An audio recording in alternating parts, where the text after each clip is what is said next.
Well, our coverage of the blizzard of 2013 continues this morning. I'm Steve Nielsen. Rhode Island Governor Lincoln Chafee is preparing to give an update on the state's cleanup and recovery efforts following this massive storm. Much of the ocean state still remains in up to 2 feet of snow, slightly more in some places. And we are going to head there right now. Did a superb job. Once again, we had so much preparation on this storm that really helped. And knowing in the forecasts were absolutely spot on. Couldn't have been more accurate. And we were on top of it right from the beginning.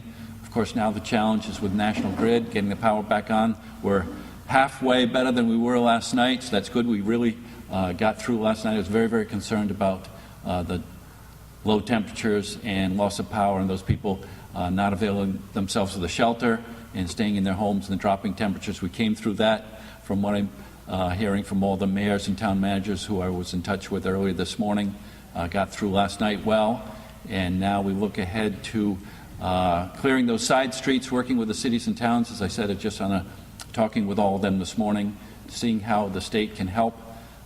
We freed up the vendors that we were using that obviously now the cities and towns can use those.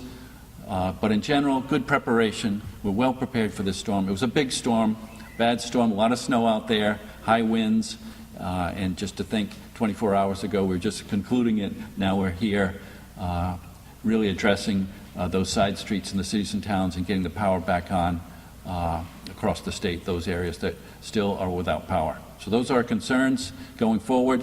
Looking ahead to some of the weather, light rain forecast for tomorrow with temperature around 32 degrees.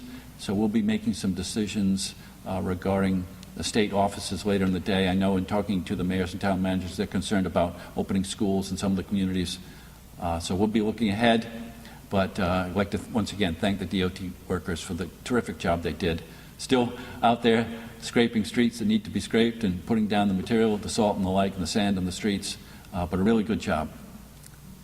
Any questions? Did you address carbon monoxide cases? Yes, I did hear people in their homes, and also I heard about, it might have been outside of Rhode Island, of someone in their car with the exhaust up against the snowbank. But do take care with carbon monoxide. Last night, were there any reports about people freezing in their homes or taking shelter in their car that you've heard of? I went down all the mayors and town managers. Those who were on the conference call, most of them were. I did not hear of any incidents. We seem to have gotten out of this fairly unscathed in terms of injuries, accidents, Yes, things like that. What should we attribute that to? Good preparation, good team effort, good coordination. That's what I'm very, very proud of, the communication, the coordination, the team effort as we approach these events. They've come one after another. My first weeks in office, we had a number of snowstorms. It was a good team effort. Then Irene, really coming together as a team, coordinating, communicating. Then Sandy, of course, and then Nemo. Been a good team effort. And thank all the Rhode Islanders. So many Rhode Islanders adhered to the warnings in all these events, especially with the driving ban. It was so good as we looked out on our streets to see people adhering to that driving ban. We could get our work done. Good job, Rhode Islanders. Many of us are now, shops are opening up. Many of us are going back to our normal lives. Those of us without power, however, continue to deal with this. What would you tell them? We're working as hard as we can, and it's now it's not a matter of the streets not being cleared to get to the power lines. It's just getting them back on, getting those big transmission lines and the feeder lines. We're seeing progress just every hour, and that's what we want to hear. Last night I was not too happy about the lack of progress as we approached that cold night. But this morning I'm feeling better. We got through last night, and we're making really much swifter progress now on restoration of power.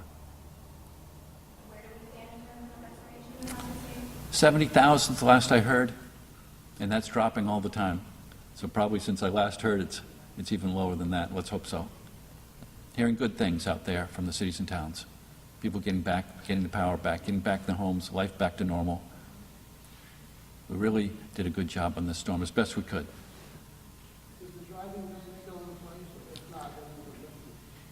It has been lifted. That was 4 o'clock yesterday. So how long did you have that in place? Approximately? Now I got to do my math, putting me on the spot. Let's see, Friday evening, we imposed it at 4, 24 hours. From 4 to 4. Obviously, a storm like this takes a big financial hit. Do we have any idea of the cost of this storm or how this is going to impact snow budget for the rest of the year?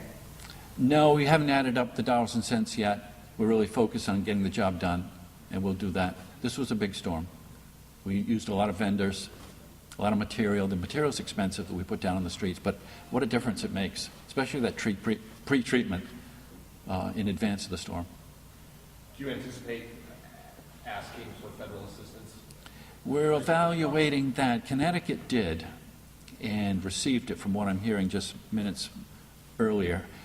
But theirs was a little different, and they didn't have the high winds, they didn't have the power outages. I did talk to Governor Malloy, and they only had 20,000 without power, is what he told me. But they had much more snow, and they couldn't keep up with it, from what I heard, with the equipment they had. That wasn't the case. We've got DOT here, and we were never overwhelmed. We were on top of it, and maybe less snow than Connecticut got. We were up less than 3 feet. They might have gotten some 3 feet accumulations in some areas in Connecticut. So we're still evaluating that, whether to ask for that federal declaration, disaster declaration. Governor, the status of the state of emergency? We're in good shape now. We're cleaning up and getting power back on, and looking ahead to the rain event of tomorrow. There was some concern yesterday that rain event might cause some problems with drains that are clogged. Yes. Are we still concerned about that? The latest forecast is not as much rain as we might have thought earlier, and so still a concern about clearing those catch basins, and if you can spread the word out there, if you're a business and have basins, you can clear them. That would always be helpful. If you're worried about flooding for your business or your home, get out there and help out and clear those drainage areas. How long do you anticipate? But what I'm more worried about now, as far as tomorrow morning, is about 32 degrees with a light rain and school buses. That's a combination that has some concern. Make sure we can get the sand down as we look at those possible openings of schools. Do you anticipate that there will be closures in some areas? Yes, I do. For schools, yes. Some don't have power yet. Some schools don't have power yet. Do you anticipate those shelters staying open until power is fully restored? If power is not fully restored, absolutely. It's supposed to go down to 20 tonight, so temperatures seesawing a bit. Down to, it was 12 at my house this morning, now up into the 30s, down to 20, up into the 40s tomorrow. But at night, still cold, so yes, keep those shelters open if we still don't have full power restoration. Thank you. Thank you. That was Governor Chafee right there. That was a live news conference at EMA headquarters he just wrapped up. Brought to you live only on Eyewitness News here. And just kind of to sum up a little bit about what the governor said, he said the state did a superb job on this storm as far as preparation goes. He said the focus now for him is on cleaning up these side streets and also on trying to get the power back. The power seems to be the main issue for the state right now. At last check, the governor said there was 70,000 power outages still in Rhode Island. Moving to tomorrow, he said he's still unclear on where closures are going to be at, whether or not the state is going to have closures for their state offices. A few school districts, though, are reporting cancellations for tomorrow. Since the last hour, we've learned that Taunton and East Providence public schools are going to be closed tomorrow. Fall River public schools will also be closed. Now, along with that goes with Eastgate Christian and Seton Academies. We will continue to bring you the latest school closing notifications, and we'll have constant updates on our website. That's WPRI.com. Plus, we'll be back with new information all afternoon. Stay with us here on Eyewitness News.